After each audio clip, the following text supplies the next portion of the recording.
মানুষ আপনাকে মনে রাখবে যদি আপনি আলাদা হতে জানেন। আকর্ষণীয় ও প্রভাবশালী হওয়ার ৬টি নীরব কৌশল জেনে নিন। আকর্ষণীয় ও প্রভাবশালী হতে চাইলে আগে নিজেকে গড়ে তুলতে হয় ভেতর থেকে। নিজের স্টাইল নিজে তৈরি করুন। অন্যকে নকল করলে সাময়িক নজর পাওয়া যায়, কিন্তু নিজের স্বকীয়তা আপনাকে দীর্ঘদিন আলাদা করে রাখে। অপ্রয়োজনীয় তর্ক এড়িয়ে চলুন। সব কথার জবাব দিতে হয় না। নীরবতাই অনেক সময় সবচেয়ে শক্তিশালী উত্তর। এতে মর্যাদা বাড়ে। শান্ত কিন্তু আত্মবিশ্বাসী স্বরে কথা বলুন। উচ্চ স্বর নয়, দৃঢ় কণ্ঠই মানুষকে বিশ্বাস করায়।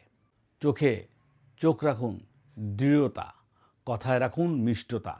চাহনিতে আত্মবিশ্বাস থাকুক আর কথায় থাকুক ভদ্রতা। এই ভারসাম্যই আপনাকে আকর্ষণীয় করে। সবাইকে খুশি করার চেষ্টা করবেন না, নিজেকে সত্য রাখুন। যারা আপনাকে বুঝবে তারাই আপনার মানুষ। মানুষকে সময় দিন, কিন্তু দূরত্ব রাখুন সীমিত। অতিরিক্ত সহজলভ্যতা মূল্য কমায়। সম্মান তৈরি হয় সীমা জানলে। আকর্ষণ জোর করে তৈরি হয় না। যখন আপনি নিজে হতে শিখবেন, তখনই মানুষ আপনাকে অনুসরণ করবে।